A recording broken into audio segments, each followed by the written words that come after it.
All right. Can you guys hear me? Okay. I got an email from Zach this morning that I didn't see until just before I walked in. I evidently forgot to put a submission place on the website for the Buckley and Huey paper.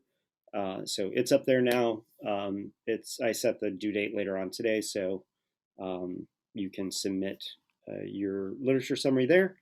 And yeah, I just had a mind fart on that. So that is there for you. All right.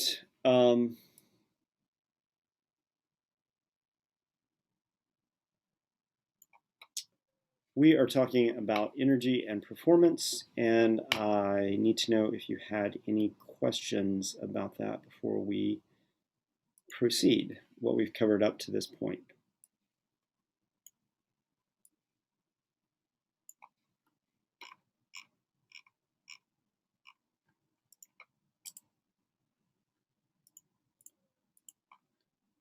Okay. All right. So I want to correct something that I said last time that I wasn't quite right on. Everyone makes mistakes periodically. So we were talking about VO2 max, and I think I said velocity rather than volume when I'm talking about VO2 max.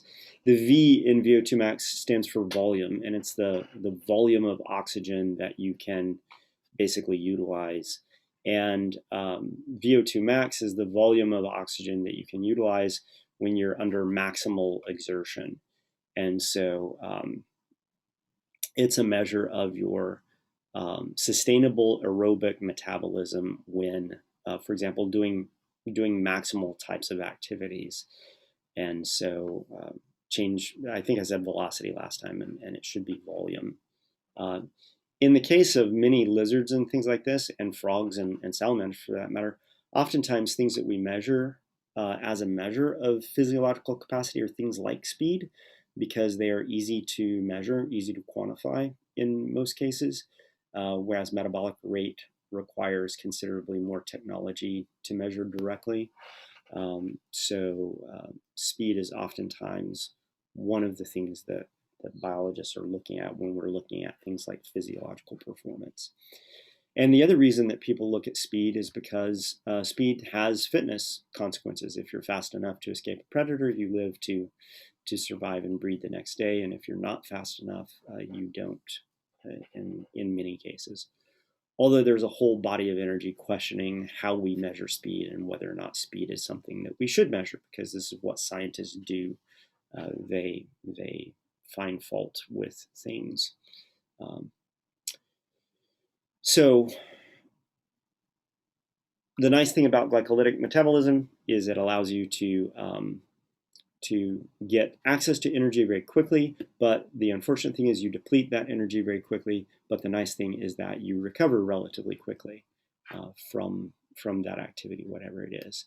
So if we look at kind of amphibians, reptiles versus mammals, the left-hand side here is amphibians and reptiles. The right side is mammals, mainly glycolytic, mainly oxidative for mammals. You can achieve metabolic rates of mammals, but you deplete your glycogen relatively quickly. In mammals, you start with high metabolic rates, so you have a physiology that is already kind of evolved to maintain high levels of metabolic rates. Because they're using oxidative metabolism, this gives them greater endurance, but the amphibians and reptiles will tend to exhaust their stores. Oh, you can't see my screen. But I did screen share, I thought.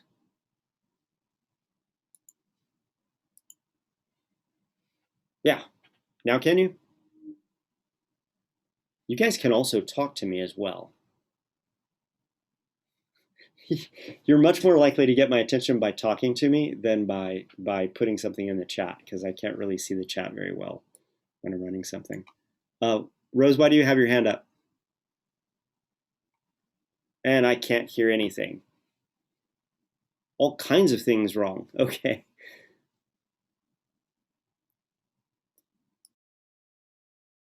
Check my technology here.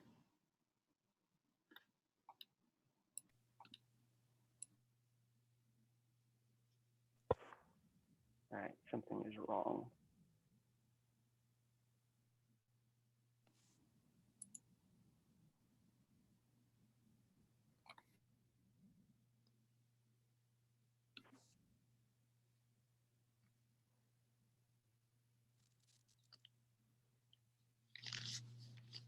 Oh, now I can hear you guys.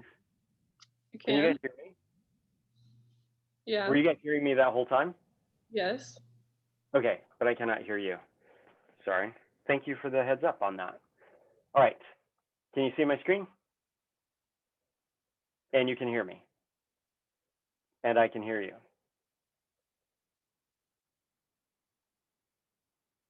All right.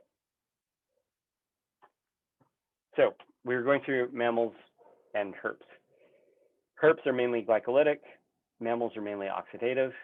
Um, because mammals start with high metabolic rates, because they are relying on oxidative metabolism, they generally have a physiology that is uh, more suitable for long sustained levels of high metabolism. As a result, they have greater endurance. Uh, Amphibians and reptiles can reach the kinds of metabolic rates that mammals normally hang out at, but they deplete their glycogen quickly. As a result, they reach their level of exhaustion more quickly because they're mainly relying on glycolytic metabolism, glycolytic production of ATP. So two fundamental ways in which mammals and herps differ is this whole way in which they generate ATP that has consequences for the moment-to-moment lives of, of amphibians and reptiles. Now, they because they alter their metabolic rates quite a lot because of the method of creating ATP that they use, um, they go through long periods of time potentially where they have relatively low metabolic rates. And so one of the consequences of these two different mechanisms for generating ATP um, ends up being the energetic, or sorry, the food requirements of these two organisms. How often are you going to have to feed your pet lizard compared to your pet dog because of these two different ways of doing metabolism?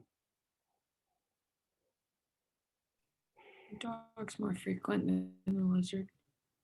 Yeah, and so while you may have to feed your snake or lizard, a couple of times a week, or in the case of larger snakes, maybe only once every couple of weeks, it's because they're spending a lot of their time at relatively low metabolism and only using higher levels of metabolism when they absolutely need it, because mammals are endothermic organisms generating their heat through metabolic heat.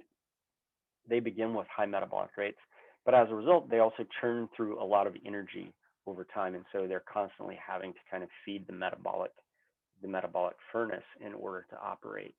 And so these two ways of doing ATP production have energetic consequences because amphibians and reptiles can get by on much less food than mammals can.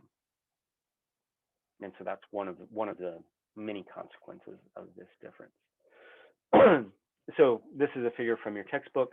It's showing the ATP production, total ATP production due to oxidative and glycolytic metabolism. And Dipsosaurus is once again the desert iguana.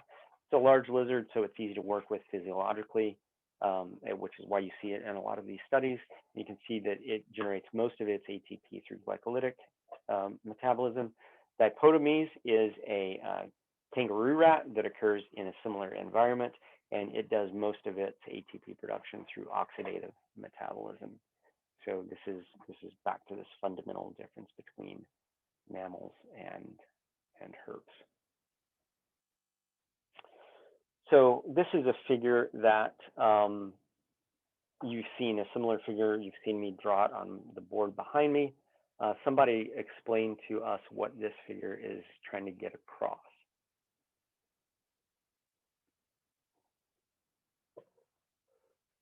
Rose, tell us what this figure is about.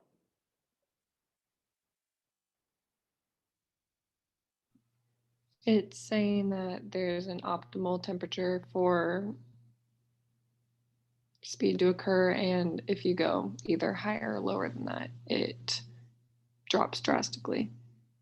Yeah, and it drops more drastically at the high end than at the low end. So in ectotherms, this is a type of whiptail lizard. Speed is the physiological performance metric on the y-axis. Body temperature is on the x-axis. And as you increase body temperature, speed increases, but it doesn't increase infinitely. It reaches a plateau. This plateau is then what we oftentimes refer to as the optimal performance breadth, where if you alter temperature, it doesn't really change performance very much. And then as soon as you get much beyond that, you start to reach the critical thermal maximum of the lizard. And the critical thermal maximum of this lizard is about 44 degrees centigrade. But on the cold end, as you cool this lizard down, performance suffers, but performance suffers at a much more gradual rate as you lower body temperature, such that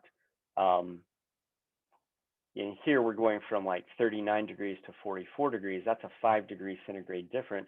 You go from optimal performance to death, whereas when you go from 34 degrees to 24 degrees, you've lost quite a lot of your speed, but you're not anywhere near death yet. And so the consequences at low temperatures are much less dire than the consequences at high temperatures. And this is a pretty standard performance curve when you think about ectotherm performance. And you can express this as speed, or you can express this as the percentage of maximum speed. It doesn't really matter what way you go about expressing that. In the Buckley and Huey paper, they talk about the fact that there's less room for increases at the high end than there is for decreases at the low end. And so increasing temperature a little bit has dire consequences for organisms, whereas decreasing temperature a lot, it's a less dire consequence for the organism. And so this figure is intimately tied in with some of the things that they talk about in the Buckley and Huey paper. Temperature, though, isn't the only thing that affects performance, and so this is looking at the distance that an animal travels. In this case, this is the American toad, which you guys have looked at in lab. Their performance is not only influenced by temperature, but it's also influenced by the hydration state of the animal. So as the animal becomes more and more dehydrated, its performance in terms of the distance that it can cover declines. And so in this case, it's an interaction between both temperature and hydration state. The cooler the temperature, the more you can sustain performance at low levels of hydration. But as temperature increases, you need to be better hydrated once again to maintain performance. And so this is especially true in amphibians. Less of an issue when you think about reptiles because they're less prone to lose water anyway. Other ways in which environment can influence your physiological capacity. If you think about common snapping turtles, this is once again an example from your textbook. The nest temperature in snapping turtles is very important because snapping turtles undergo temperature-dependent sex determination, which we've talked about briefly in the past. We'll talk about more when we get to reproduction in reptiles. But if you're on a wet substrate versus a dry substrate, that also has consequences. Wet substrate animals end up being bigger at hatching as opposed to the dry substrate individuals. And this also has consequences for both their mass that they gain. It affects the mass that you start out at, as well as the amount of mass that you gain over time. Wet substrate animals are heavier and gain weight better. And also the speed at which they travel is influenced by the substrate that they are incubated on. So this is a situation where the nest environment is affecting the physiology of organisms in ways that influence not only what they're like when they first hatch, but also what happens to them consequently for quite a few days after hatching in this case.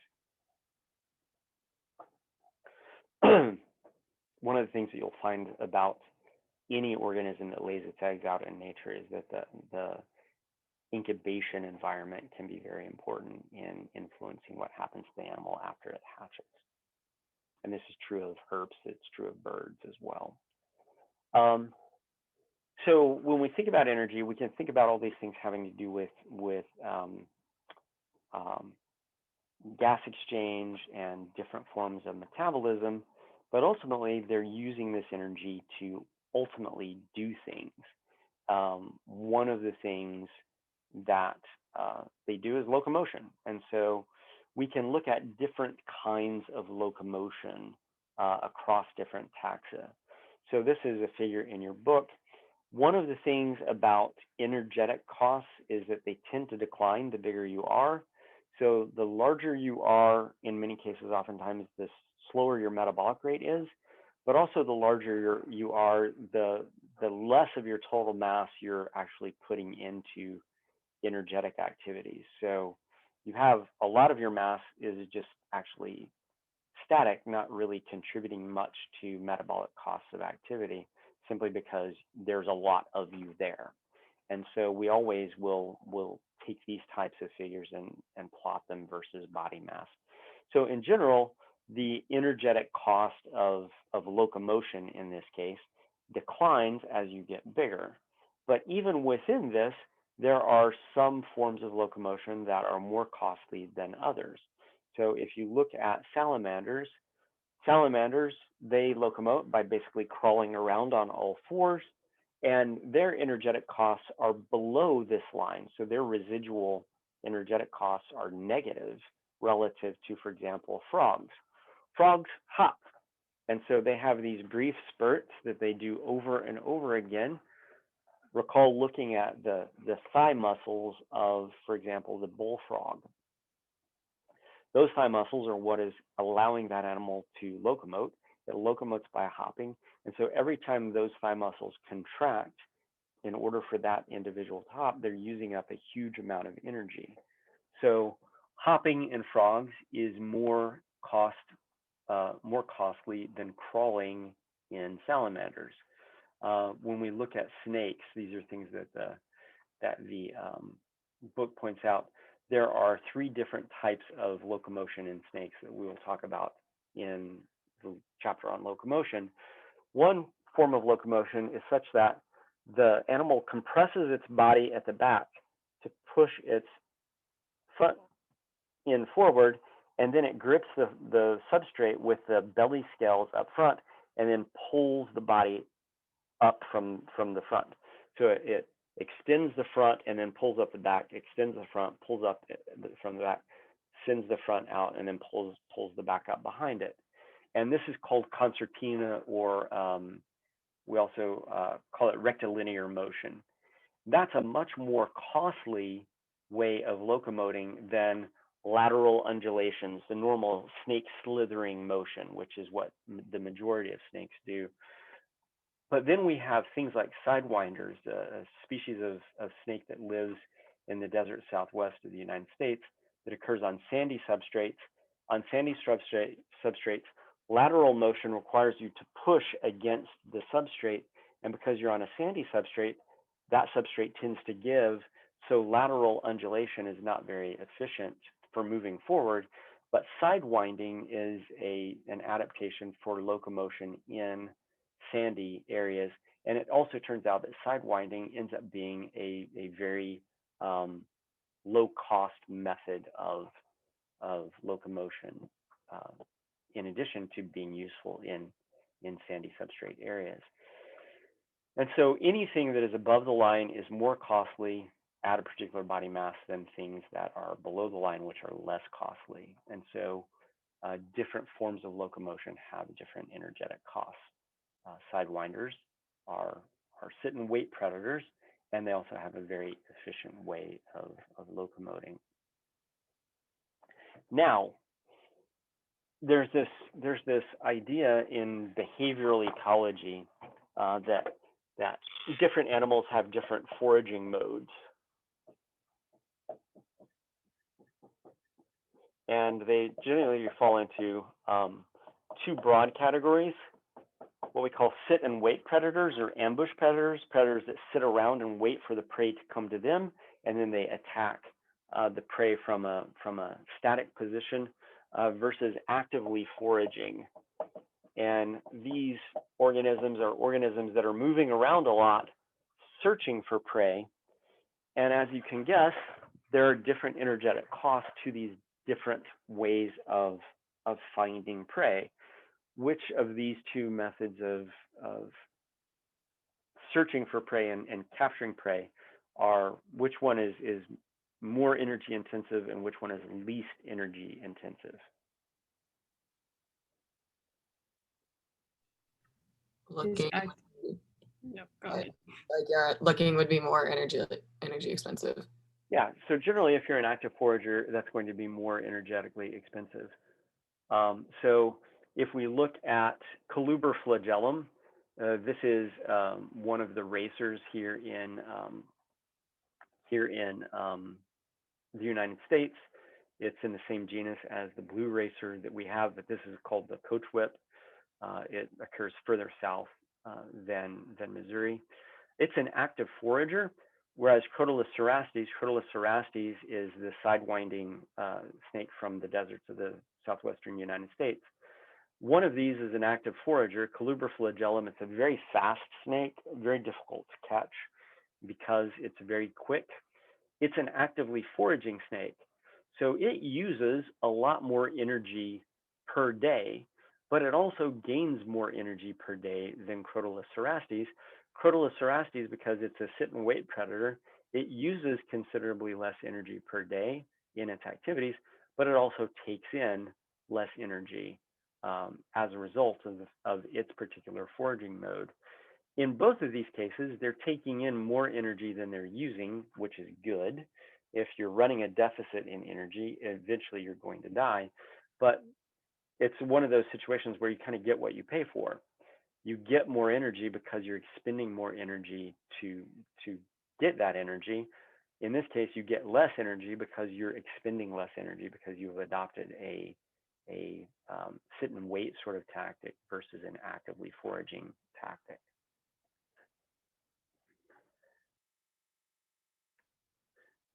And I skipped this slide because I didn't realize where the active foraging slide was going to be coming from.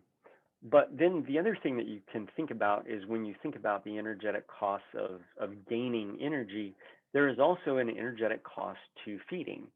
So one of the things that happens when you eat food is as you eat food, you have to expend a certain amount of energy to break that food down and release the energy and nutrients that are in that food. And as it turns out, when you look at this species of skink, you can get different size crickets. So you can order crickets from a company and they'll come in whatever size that you want. I did something similar when I was a graduate student with spiders. Cricket mass, the mass of the prey item that you are eating, can vary quite a lot. But if you're eating small crickets, the energetic cost of each of those crickets is relatively low. But as you increase cricket mass, you're presumably getting more energy out of each of those crickets, but you're also expending more energy in the process of processing those. And part of that is just due to the handling constraints of handling large prey as opposed to small prey. But also another cost is the amount of energy that it takes once you've ingested the prey item in terms of digesting it. There's more volume relative to the surface area, so it requires more enzymes to get access to that material, et cetera, et cetera. It just comes with more energetic costs as you're eating larger prey items. A way that I think about this is I think about food at a buffet. Let's say that you go out to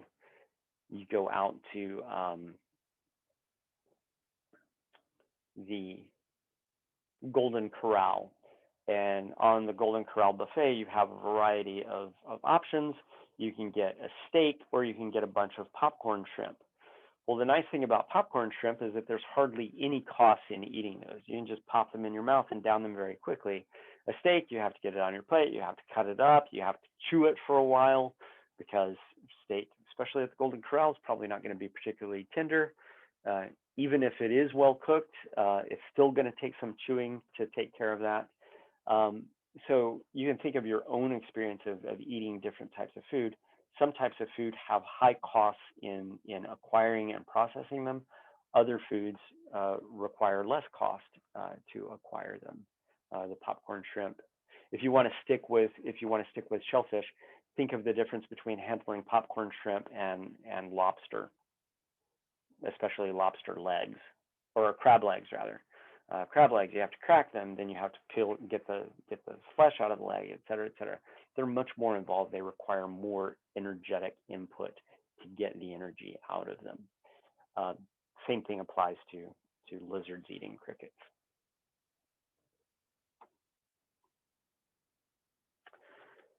I think the last thing I want to talk about from this chapter is frog vocalizations. One of the biggest energetic costs to male frogs is the energy that is expended in calling. So if you go out right now to any place where there's some standing water, you're going to hear these animals calling. They're calling at very large decibels, and they're expending a huge amount of energy in order to accomplish this. There are muscles in the abdomen that they use to force air out through their vocal cords. They oftentimes are up on their legs, holding themselves up so that they can inflate their vocal sacs as a resonating chamber to project that sound out into the world. So calling is amazingly energetically costly. And the more you call, the more energy you expend. And so if your resting metabolism is down here really low, as you increase the rate of calls, the number of calls per hour, your energy use goes up in pretty much a linear fashion. So why do males engage in this energetically expensive behavior?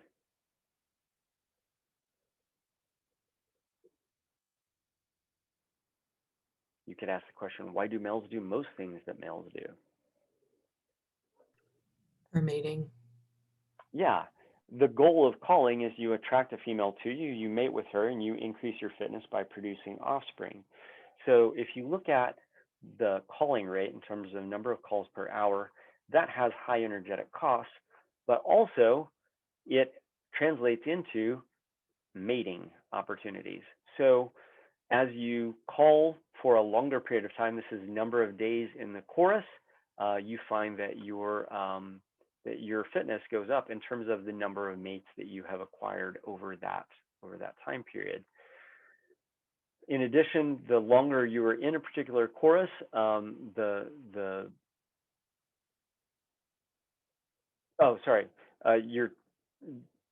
me get this straight. Let me think through it. The longer you're in the chorus, the higher your mating success is, but most frogs only spend a limited amount of time calling. There are relatively few frogs that spend 35 or more days in a chorus. And so these frogs are very rare. They're expending a huge amount of energy because they are spending a lot of days calling in a chorus, but as a result, they reap a lot of mates as a result of that. Because calling is energetically expensive, you don't see males spending 30 or 40 days in a chorus generally. You see them spending less than 10 days in a chorus. And at that point, you're only mating with 2 to 3 females over the course of that 10 days that you're in that chorus. And so this is one of the situations where organisms have to measure the costs and benefits of a particular activity. In this case, calling in a chorus is energetically expensive, so you want to do it the least amount of time that you can while also achieving a reasonable amount of mating success.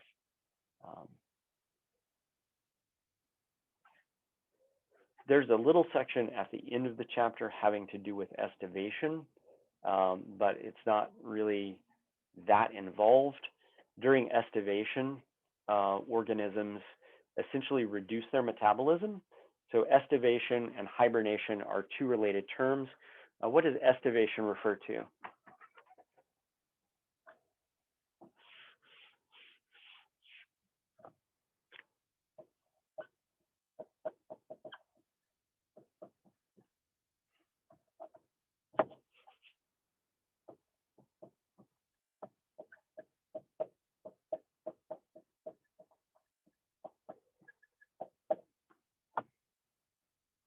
What's the difference between estivation and hibernation?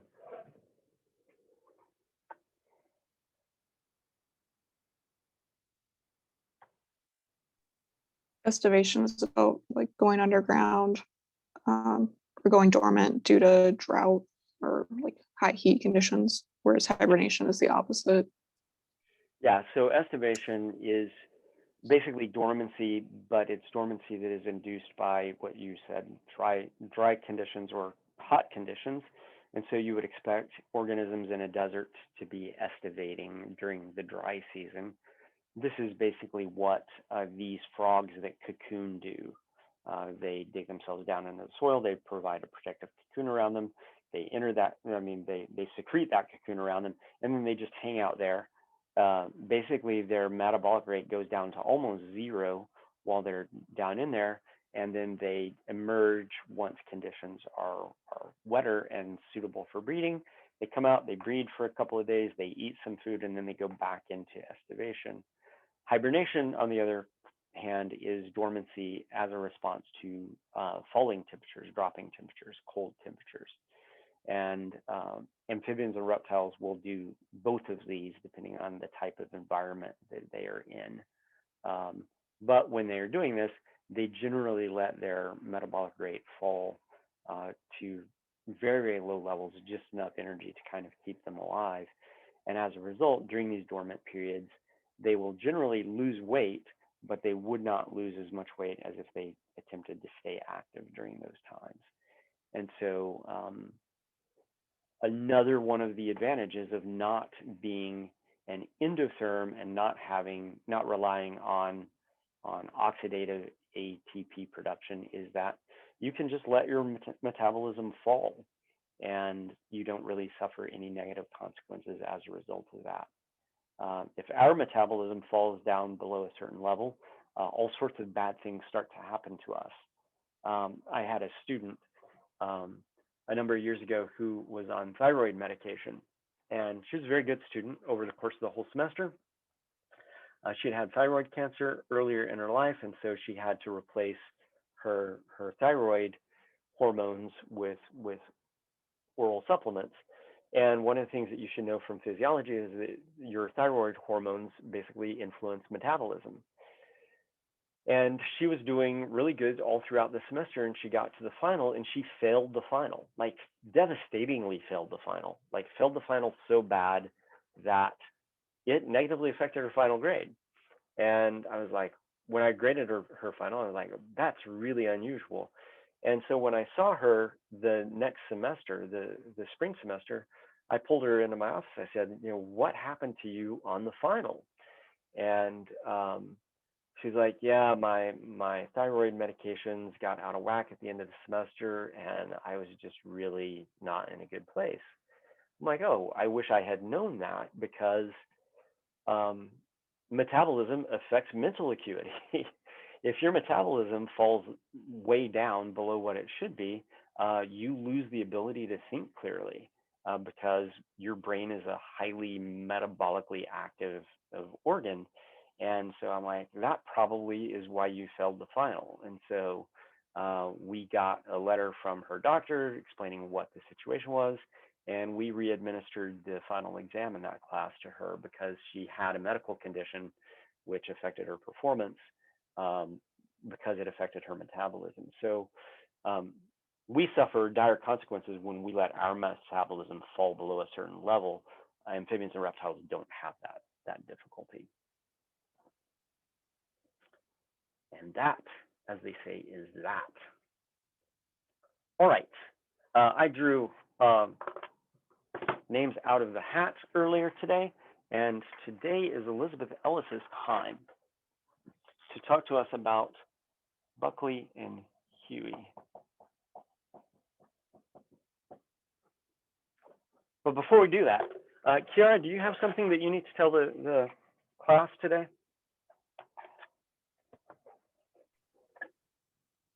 No. You don't? Do I? I got a notification on my social media about you.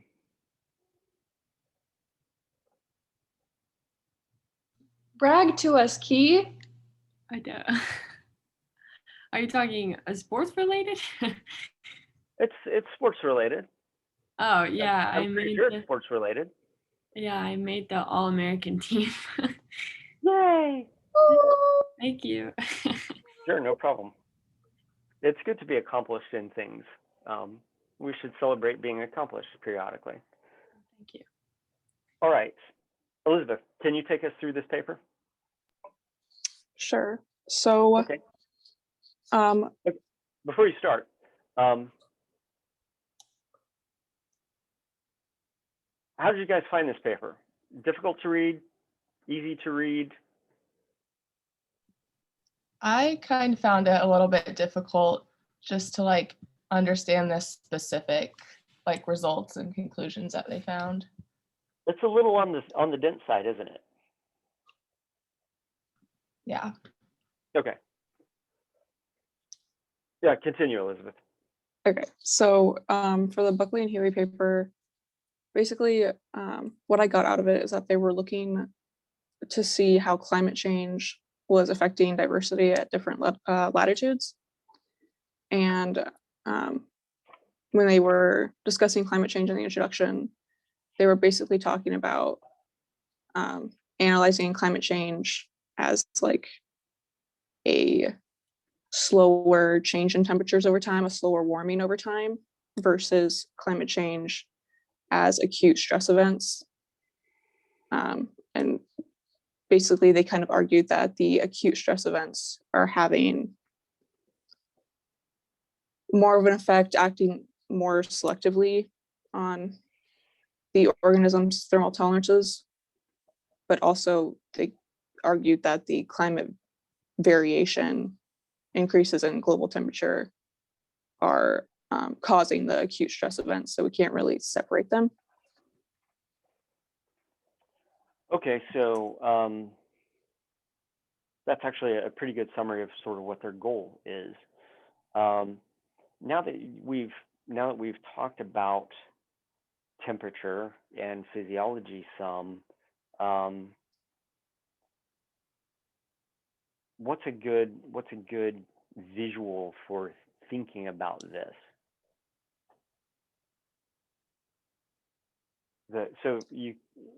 Elizabeth makes the point that we can think of climate change as this kind of slow, gradual creeping up of mean temperature versus increasing variation in temperature, and that increasing variation in temperature leads to these extreme warm events or potentially extreme cold events.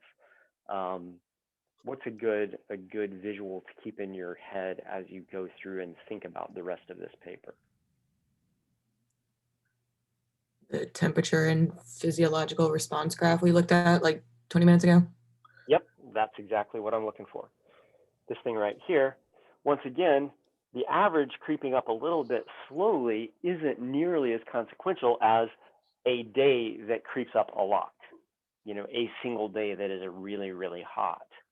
That single day isn't going to affect the overall running average very much, but on that particular day, it's hot.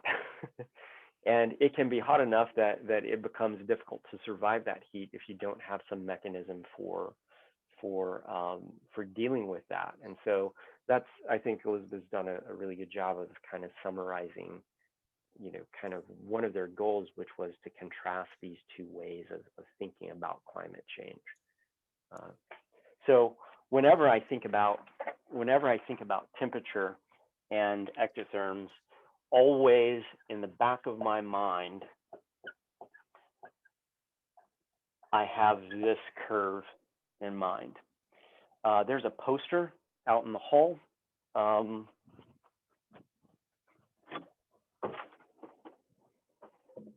Right across from my door, and it deals with thermal physiology and performance in geckos, and you see these figures on there as examples of explaining why this would be something we would want to look at.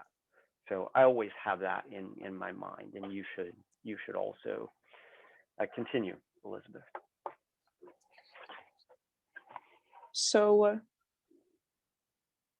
they kind of focused on making in the kind of like first few figures, these maps of the latitudinal gradients where they use the different temperature indices as a way of measuring kind of climate variability as well as acute stress events, depending upon like the absolute versus relative metrics they're using. And kind of what they expected to see was that there should be more changes that would be affecting biodiversity at the equator and kind of in that tropical 20 degrees south to 20 degrees north region, because there's already a narrow range of temperatures that organisms are physiologically accustomed to, I guess, in that area, versus kind of the other idea that people have when looking at climate change of organisms at higher latitudes experiencing a broader change in climate variability. And so kind of ultimately what they were looking for was if there was any like geographic patterns or correlations between the temperature extremes, species diversity, and then some of the like human effects. And so they Before you go on, I'm going to share something just to relate what you just said, because you were talking about the tropics. And so I want to go back to the lectures on temperature, and you'll recall we talked about these two anole species that occur in Puerto Rico. And one of the things that was different about these two species is that one of them has a relatively narrow range of body temperatures that you find it out in the field, and the other species has a broader range of temperatures that you find it out in the field. And so if you are in a constant environment where your body temperature is always the same, you might not have physiological mechanisms that help you deal with temperatures that lie very far outside of this range. Whereas if you're in an environment that is generally more variable, you might have physiological mechanisms that allow you to sustain activity at higher temperatures and also sustain activity at lower temperatures. And so this is one of the points that they're kind of getting at with the tropics. It seems counterintuitive. Why does this idea of the organisms in the tropics being more susceptible to, for example, extreme heat events compared to organisms in, for example, North America, why is that counterintuitive?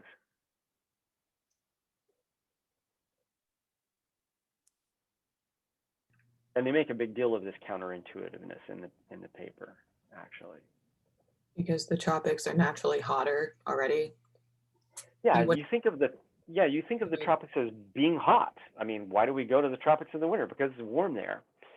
And so if the tropics are hotter, continue that line of thought, Kelsey. The tropics are hotter, but then there's not as much variation. So the organisms have like a really small niche that they can function in. So any like small changes are more catastrophic to animals in the tropics than they would be to someone like an animal in Missouri. Yeah, good. Back when I used to work in Puerto Rico, people were like, man, when I would come back in the summer, they're like, man, it was hot here. It must have been really hot in Puerto Rico. I'm like, no, it was 82 and sunny, like it always is. So in Puerto Rico, when I would go to Puerto Rico in January, typically to do field work, I would be going from a cold environment to a warm environment. So that was nice. And when I would go in July and August, I would be going from a really hot environment to a somewhat cooler environment, because it wasn't actually hotter in the middle of the summer in Puerto Rico. It was actually cooler in the summer in Puerto Rico. And it's just because it doesn't really change that much on a day-to-day basis or seasonally. And so Kelsey did a good job of summarizing why the way we think about the tropics is probably a counter to the way the tropics actually are, from the standpoint especially of an ectotherm living there. Continue, Elizabeth. You're doing a great job.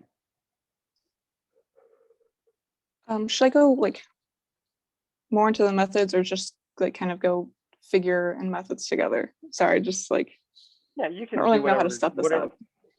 do whatever feels comfortable to you. Okay, so we'll just go figure by figure. So you can see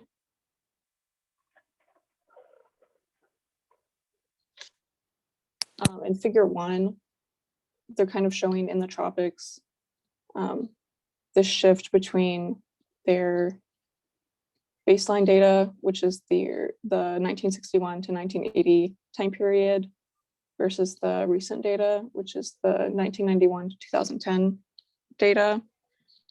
And what they found was that in the graph,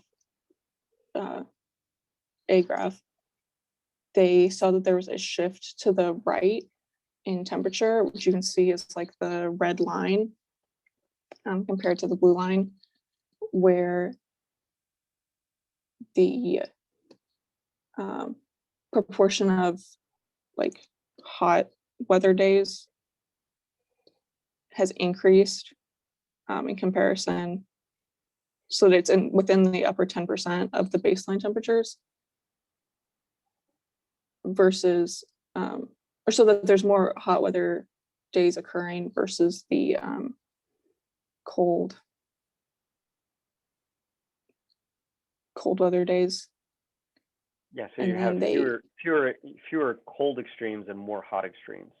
Yeah, and it's a fairly like small shift when you look at like they quote the exact temperature change as like 0.4 degrees, I think, Celsius, and then they pretty much see that when this shift occurs, there's a large increase in the frequency in the graph on the right, the frequency of the warm extremes at pretty much all latitudes, not just within that 0 degrees to 10 degrees north range, but across all latitudes, versus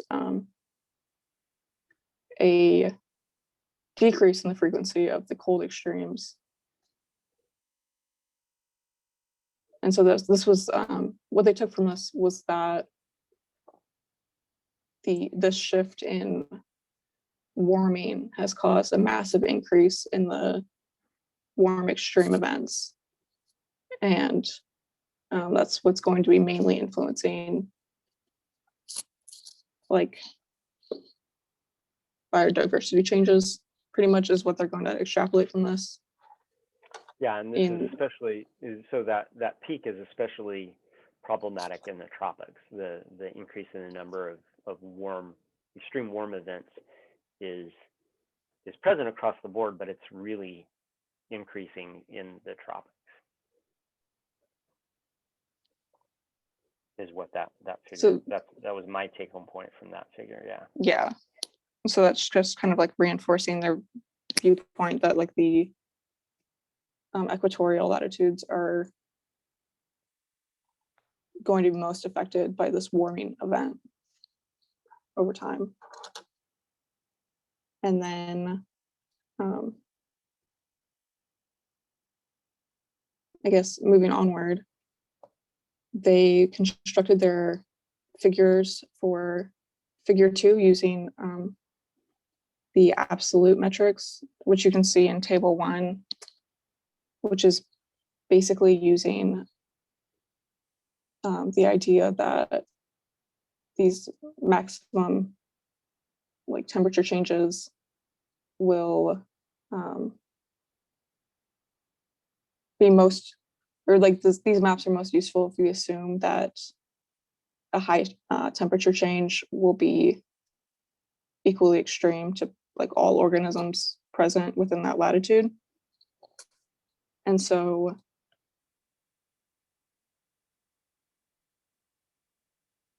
what are the top 2 figures referring to? What's so actually the top 2 figures there? Are looking at the max temperature, which they call Tx sub x, and then the minimum temperature. is that the maximum temperature on a daily basis, or is that an average? It's the average. They call it the annual average temperature, average max temperature, average min temperature, Mm-hmm. which should be over. What I got out of understanding these graphs was that the graphs to the left are showing the baseline temperatures versus so that the delta, like delta Tx sub x, is the most useful when comparing recent years to the baseline years. Yeah. Yeah, so that's the shift. So imagine that you have Mexico here, and you have the Isthmus of Panama, and then you have South America. What they've done is they've divided this up into little grids that are a certain size. And then for this latitudinal band, both in Mexico and also now in Northern Africa, they've divided Northern Africa up into grids. They've looked at the maximum temperature in this grid, that grid, that grid, that grid, that grid, that grid, that grid, that grid, that grid, that grid, that grid, and they've averaged that, and it gives them that point for that latitude in the first, in this figure here. And so it's averaging the maximum temperature, but it's averaging across all of the grids across the world in terrestrial environments at that latitudinal band. And then they do that as you move north and as you move south.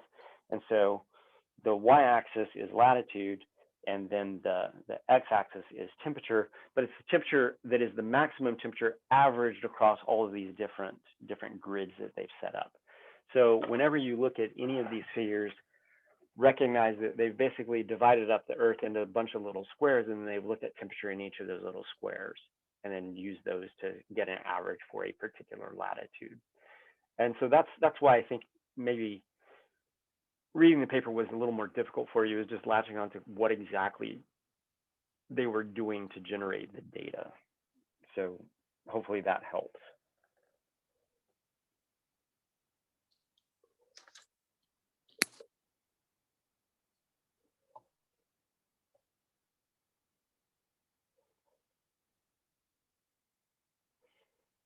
So the top figure is maximum temperature. The next figure down is minimum temperature, right? Yes. Okay. Then what are the other things? And the like graph C and D are then the diurnal temperature range and the growing season length, which is kind of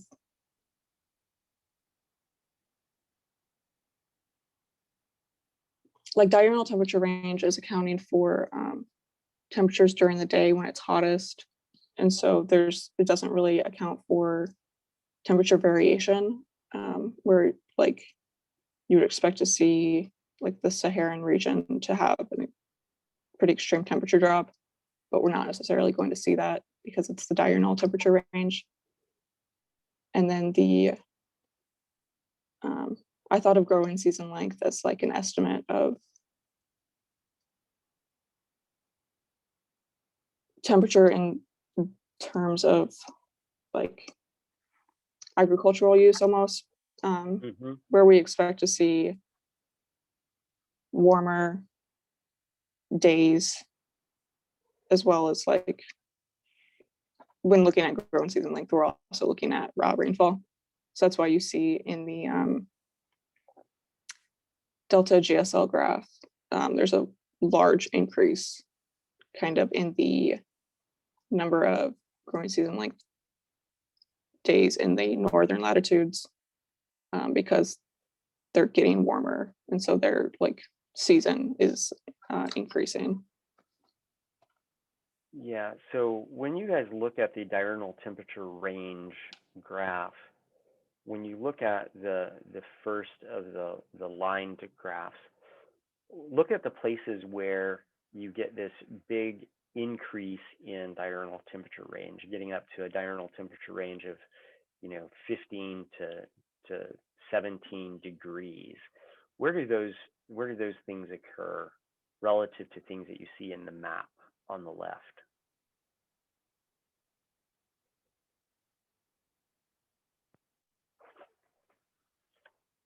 So if you're looking at this figure,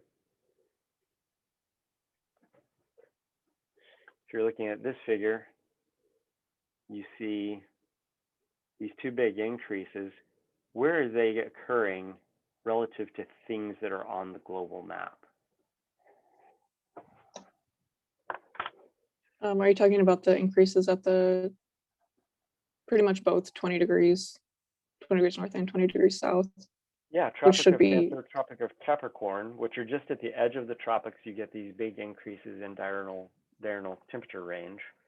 Why is that occurring there? You mentioned it earlier, Elizabeth.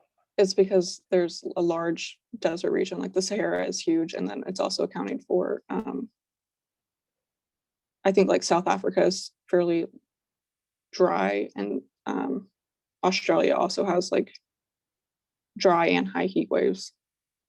That line is cutting right through the Sahara Desert in the north, and it's cutting right through the Atacama Desert and the Kalahari Desert in South Africa, the Great Victoria Desert in Australia, and portions of the Atacama Desert in South America. And one of the things that you notice about deserts is that they have relatively low levels of moisture in the atmosphere. And as a result, they tend to gain heat very quickly during the day, and they tend to lose heat very quickly at night. So you can have really big temperature swings over the course of a single day in deserts. So that's the reason for that. Good.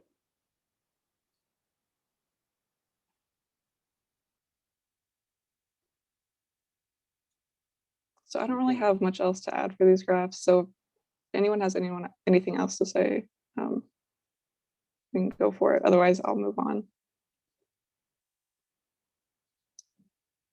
So for figure 3, they were looking at the geographic patterns using relative measures of temperature. So some of those were warm spell incidences and cold spell incidences, which were the percent of the years in either the baseline versus the recent years where there was at least 6 consecutive days where the maximum temperature for that year exceeded the 90th percentile of the baseline years. And then for the cold spell incidence, it was the percent of years in the recent years where there was over 6 consecutive days where the minimum annual temperature was less than the 10th percentile minimum temperature of the baseline years. And then they also accounted for like warm days, which is the TX90P, which was the percent of days where the annual maximum temperature was greater than the maximum temperature of the 90th percentile again. And so what they saw was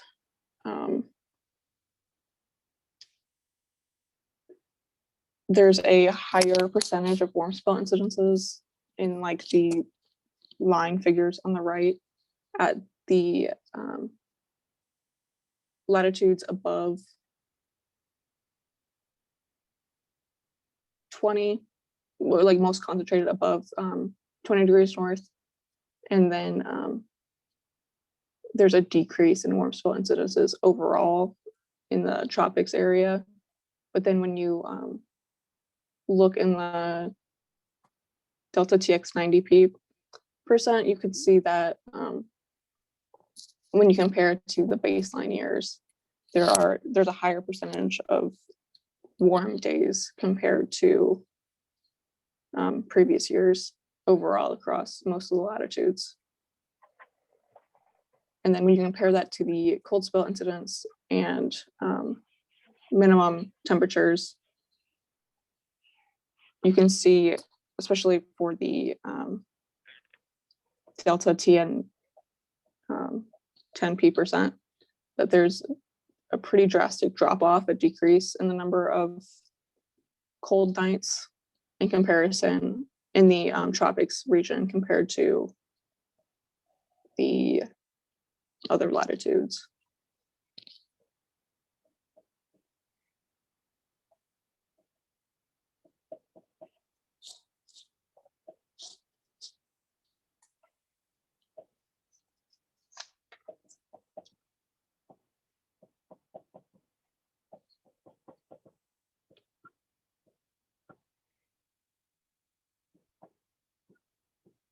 So the way I like to think about the difference between these two sets of graphs, WSI and CSI versus the TX90 and TX10P, is one is looking at, so are there sustained periods of colder weather or warmer weather? So for example, that cold spell that we had, what was it, a couple of weeks ago, 3 weeks ago, where it was really bitterly cold, but it was also really bitterly cold for like a week and a half. That would be like a cold spell incident, because you had cold temperatures that were sustained over a period of time. But also within that cold spell period, there were individual days where it was the coldest that it has ever been on that particular date. And so it gets at two different things, because, you know, surviving a week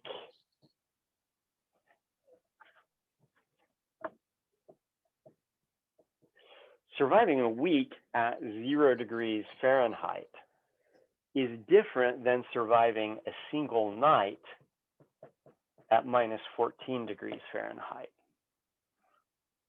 And so these two things are getting at two fundamentally different things. One is kind of chronic cold or chronic heat versus extreme heat that occurs over a shorter period of time. And in that particular cold spell that we had, we were dealing with both of those things, chronic cold and also extreme cold that were combined. But there are plenty of times when you might have over a day or two, the temperature just drops drastically, but then the days to either side of that are just fine. And that creates a different set of stressors than just, you know, chronically cold that is actually less extreme. And so that's what they're trying to get at with these two measures of relative temperature extremes. But they're fundamentally different. And I think they make the point later in the paper that they're fundamentally different. We're done with in terms of time. We're going to pick this up on Monday at the beginning of class. And then after that, we're going to start getting into amphibian reproduction, reproductive cycles and things like that. So over the weekend, read that chapter. I especially want you to pay attention to, as we think about the reproduction of these organisms, what I want you to do is I want you to think about these organisms as functioning organisms out there in the world, and ask yourself, what are the kinds of constraints that the physical environment places on reproduction? And this is especially important in amphibians, where their reproduction is tied to water. So think about amphibians as organisms tied to water. What are the special challenges and constraints that places on amphibians? And as you read through that chapter, think about the different modes of reproduction that amphibians exhibit and how these might be solutions to the challenges of having to reproduce by laying eggs that don't have protective shells around them. And so think of this as a chapter kind of about constraints placed on organisms as they attempt to go through the process of reproduction. Because that's kind of the approach that I'm going to take to it as we go through the material next week. Questions? All right, then I will see you guys on Monday.